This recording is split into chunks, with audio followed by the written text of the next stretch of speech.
Hello students, exams wave में आपका स्वागत है। अगर अभी तक आपने हमारे चैनल को लाइक और सब्सक्राइब नहीं किया है तो सब्सक्राइब कर लीजिए, बेल आइकन को प्रेस कर लीजिए ताकि आपको सारे नोटिफिकेशंस मिलते रहें।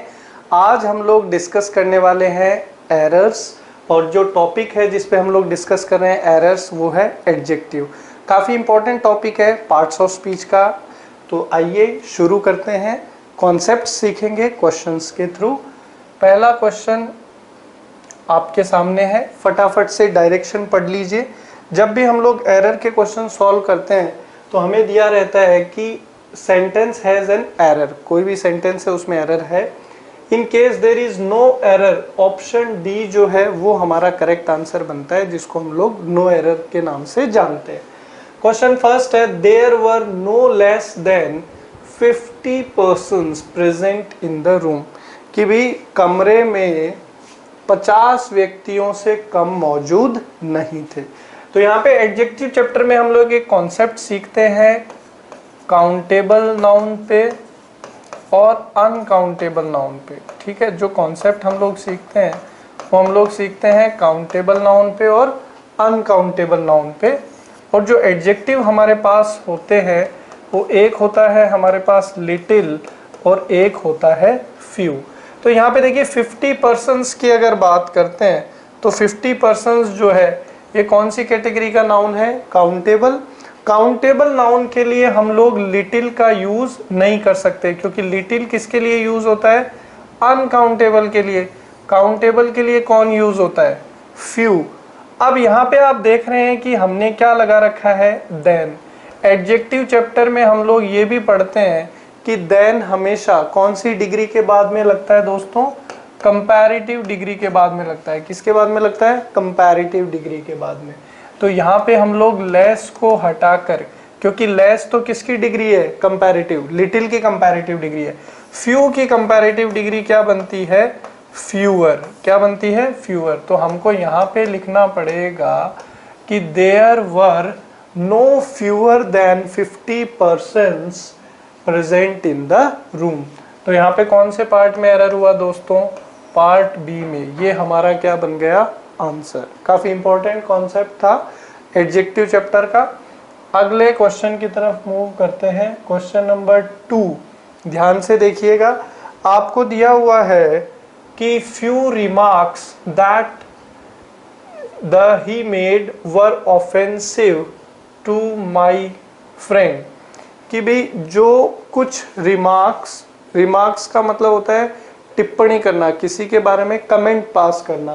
तो ये सेंटेंस कुछ इस तरीके से है कि कुछ जो कमेंट्स उसने किए थे वो मेरे दोस्त के प्रति ऑफेंसिव थे। ऑफेंसिव मतलब अपमानजनक। ऑफेंसिव का क्या मीनिंग होता है? अपमानजनक। ठीक है, तो यहां पे देखो गड़बड़ क्या है।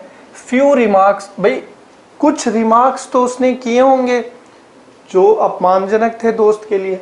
तो यहाँ पे हम लोग जब डिस्कस करते हैं फ्यू को, ए फ्यू को और द फ्यू को, तो उसमें हम लोग सीखते हैं कि फ्यू आता है नेगेटिव सेंस में। इसका मीनिंग क्या होता है? ऑलमोस्ट जीरो, यानी कि ना के बराबर। हिंदी में आप इसको क्या बोल देते हैं? ना के बराबर। ठीक है। ए फ्यू का मतलब होता है समथिंग, यानी कि थोड़ा बहुत, और द फ्यू का मतलब होता है मोर देन समथिंग, यानी कि थोड़े से ज्यादा। ठीक, तो भाई कुछ कमेंट्स तो किए ही हैं इसीलिए ऑफेंसिव है। तो यहाँ पे फ्यू नहीं आएगा क्योंकि फ्यू तो नेगेटिव सेंस में है। तो हम लोग यहाँ पे क्या लगाएंगे? ए फ्यू लगाएंगे। और अगर हम लोग यहाँ पे ए फ्यू लगाते हैं तो कौन से पार्ट में एरर है? पार्ट ए में। ग्रामेटिकल करेक्ट सेंटेंस क्या होगा? A few remarks that he made were offensive to my friend. ठीक है दोस्तों, चलिए अगले क्वेश्चन की तरफ मूव करते हैं, कॉन्सेप्ट सीखते हैं। क्वेश्चन नंबर 3 आपको दिया हुआ है, it is a worth watching documentary and you must not miss it, कि भी डॉक्यूमेंट्री जो छोटी मूवीज़ होती हैं 5, 7, 10 मिनट की, उसको डॉक्यूमेंट्री बोलते हैं। तो सेंटेंस है कि भाई काफ़ी ज़बरदस्त डॉक्यूमेंट्री है और देखने लायक है और आपको उसको मिस नहीं करना चाहिए, ये सेंटेंस का मीनिंग है। तो यहाँ पे कॉन्सेप्ट क्या देखिए, it is a worth watching documentary. तो यहाँ पे वर्थ एज ए एडजेक्टिव, ठीक है, बेहद इंपॉर्टेंट कॉन्सेप्ट। वर्थ जो है एज ए एडजेक्टिव हमेशा नाउन के बाद में प्लेस किया जाता है। अक्सर एडजेक्टिव जो है वो नाउन से पहले आते हैं, इसलिए हमें यही चीज़ पता रहती है। बट वर्थ एक ऐसा एडजेक्टिव है जो नाउन के बाद में प्लेस किया जाएगा। तो यहाँ पे इसकी पोजीशनिंग में गलती थी। It is a documentary worth watching. कैसे लिखा जाएगा ये sentence? It is a documentary worth watching and you must not miss it, और आपको उसको मिस नहीं करना चाहिए। तो कौन से पार्ट में एरर हो गया दोस्तों? Part B. अगले क्वेश्चन की तरफ मूव करते हैं, नेक्स्ट कॉन्सेप्ट सीखते हैं। क्वेश्चन नंबर 4 आपको दे रखा है, of all the students Rita was less worried when the date for the annual examination was announced. कि जितने भी विद्यार्थी थे उसमें से रीटा सबसे कम चिंतित थी जब फाइनल एग्जाम की परीक्षा की जो तिथियां हैं वो अनाउंस की गई, क्योंकि रीटा ने अच्छी तैयारी कर रखी होगी, बाकियों ने पढ़ाई नहीं कर रखी होगी, तो टेंशन में आ गए। तो यहाँ पे किस तरीके से करेंगे? देखो, of all the students Rita was less worried. अब यहाँ पे अगर हम लोग देखें कि भी सारे विद्यार्थियों में से रीटा सबसे कम चिंतित, तो कंपैरिजन हो रहा है और 2 से ज़्यादा के सारे स्टूडेंट्स के साथ। तो यहाँ पे जो आपने लेस लगा रखा है, ये जो कंपैरेटिव डिग्री है, लेस किसकी कंपैरेटिव डिग्री है? पहले तो ये समझिए, लिटिल की कंपैरेटिव डिग्री है। Little positive degree, adjective, little की कंपैरेटिव डिग्री क्या है? लेस।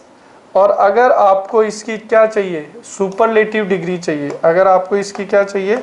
सुपरलेटिव डिग्री चाहिए। लेस तो कंपैरेटिव, सुपरलेटिव डिग्री क्या होती है? लीस्ट। तो यहाँ सारे विद्यार्थियों की बात हो रही है कि सारे विद्यार्थियों में से रीटा, तो यहाँ हमें किसका यूज करना पड़ेगा? सुपरलेटिव डिग्री का। और आपने क्या लगा रखा है? Positive degree. तो ये यहाँ पे एरर हो गया। यहाँ से इसको हटा के क्या लिखना पड़ेगा? The least. द इसलिए क्योंकि सुपरलेटिव डिग्री के पहले हम लोग आर्टिकल द का प्रयोग करते हैं। तो ये बनेगा, of all the students Rita was the least worried when the date for the annual examination was announced. कौन से पार्ट में एरर हो गया दोस्तों? इसमें भी पार्ट बी में एरर हो गया। नेक्स्ट क्वेश्चन की तरफ मूव करते हैं। ध्यान से देखिए, आपको दिया हुआ है question number 5, even the most perfect person in the world is said to have erred when there was time to perform। कि भी सेंटेंस कुछ इस तरीके से है कि एक ऐसा कोई भी व्यक्ति जो अपने आप को परफेक्ट समझता है या परफेक्ट है, वो भी परेशान हो गए जब परफॉर्म करने का टाइम आया। अर्ड का मतलब होता है भी नर्वस हो जाना, ठीक है। अर्ड का मतलब क्या होता है? नर्वस हो जाना, हेजिटेशन हो जाना, ठीक है। तो चाहे कितना ही बड़ा बैट्समैन हो, कितना ही बड़ा सिंगर हो, कितना ही बड़ा डांसर हो, कितना ही बड़ा कोई भी फील्ड में हो, जब स्टेज पे जाता है तो थोड़ी हिचकिचाहट तो सबको होती है। इस तरीके से है ये। तो यहाँ पे गड़बड़ क्या होगी? देखिए, ध्यान दीजिए, मोस्ट परफेक्ट लिखा हुआ है।